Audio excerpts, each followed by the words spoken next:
आज 13 अप्रैल 2026 को भारतीय शेयर बाजार में माहौल थोड़ा नकारात्मक नजर आ रहा है। संकेत मिल रहे हैं कि बाजार आज नीचे खुल सकता है। निफ्टी करीब 200 से 350 पॉइंट तक गिरकर ओपन हो सकता है। इस गिरावट की सबसे बड़ी वजह अमेरिका और ईरान के बीच बढ़ता तनाव। दरअसल 12 अप्रैल को पाकिस्तान के इस्लामाबाद में दोनों देशों के बीच 21 घंटे तक लंबी मीटिंग हुई, लेकिन कोई समझौता नहीं हुआ। अमेरिका का कहना है कि ईरान ने उनकी शर्तें नहीं मानी, खासकर न्यूक्लियर यानी परमाणु बम के प्रोग्राम को लेकर। वहीं ईरान ने अमेरिका को दोष दिया कि उनकी मांगें बहुत ज़्यादा थी।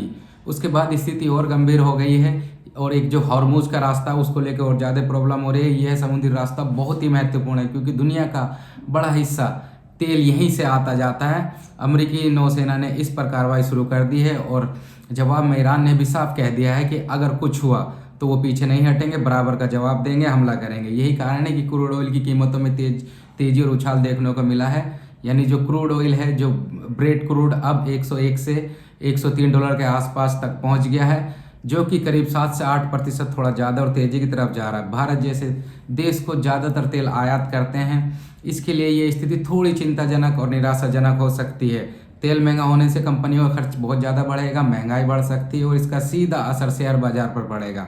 अब बात करें आज की शुरुआत की। निफ्टी करीब करीब मेरे हिसाब से 230 से 260 पॉइंट नीचे ट्रेड कर रहा है। ऑलरेडी लगभग 23,760 से 23,780 के आसपास जो खुल सकता है, जो चांस है डाउन खुलने के, इसके साफ संकेत मिलता है कि निफ्टी आज गैप डाउन ओपन हो सकता है। एक्सपर्ट का मानना है कि आज बाजार में तेज उतार चढ़ाव देखने को मिल सकता है और हाल ही में रैली का कुछ हिस्सा खत्म हो सकता है। कुछ दिन पहले जो रैली आई थी, शॉर्ट टर्म में निफ्टी का सपोर्ट जो अभी सपोर्ट लेगा वो चांस है 23,600 से लेकर 23,800 के बीच नजर आ सकता है। ये चांस है, एक्सपर्ट की ऐसी राय है। और रेजिस्टेंस जो रहेगा वो 24,000 के ऊपर ही रहने वाला है। मान के चलो 24,100 के ऊपर या 24,350 के आसपास। और आज कोई महत्वपूर्ण चीज़ यानी जो CPI महंगाई के आंकड़े जारी होंगे, ये और ज़्यादा इंपॉर्टेंट न्यूज है। आज ही कुछ बड़ी कंपनियों के नतीजे भी शुरू हो रहे हैं, जैसे विप्रो, HDFC बैंक और IFC बैंक के। लेकिन फिलहाल सबसे ज़्यादा असर ईरान अमेरिका की खबर का आ रहा है। अब आगे क्या हो सकता है? अगर तेल की कीमतें बढ़ती रही ऐसे ही कंटिन्यू, तो ऑटो, केमिकल और जितने भी बाकी के सेक्टर, उन पर दबाव बना रहेगा। वहीं तेल और डिफेंस सेक्टर के शेयरों में थोड़ी मजबूती देखी जा सकती है। अगर क्रूड $105 के ऊपर चला जाता है और तनाव और ज़्यादा बढ़ जाता है तो बाजार में गिरावट जारी रह सकती है।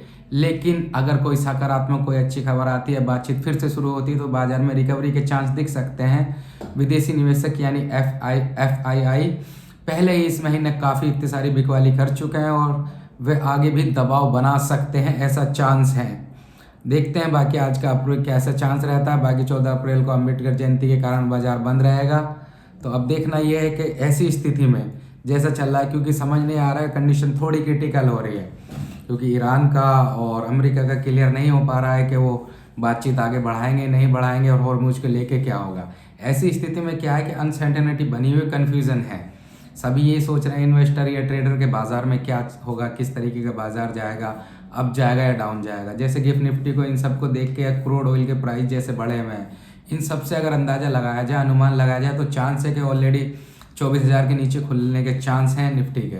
और 24,000 के नीचे खुलता है तो फिर डाउन जाने के चांस हैं, क्योंकि अगर जो पॉसिबिलिटी बन रही थी 1% जो 3-4 दिन से रैली थी और कंटिन्यू बाजार ऊपर की तरफ जा रहा था, वो था कि इनकी बातचीत हो रही है और कुछ ना कुछ हल निकलेगा। ये शायद कुछ प्लानिंग करके इस युद्ध को ख़त्म कर ले, पर प्रॉपर तरीके से ना तो ये युद्ध ख़त्म कर पा रहे हैं और ना ही कोई क्लियर डिसीजन हो गया आगे क्या करेंगे। अब यही होगा कि अमेरिका ने हमला किया तो ईरान वापस हमला करेगा। हॉर्मुज ऐसा का ऐसा ही है जैसे फंसा हुआ। अगर हॉर्मुज ऐसे ही ब्लॉक रहा तो जितने भी जहाज आ रहे हैं वो बाधित होते रहेंगे, प्रॉब्लम आती रहेगी। और हम तो भाई सारा का सारा ऑयल बाहर से ही खरीदते हैं।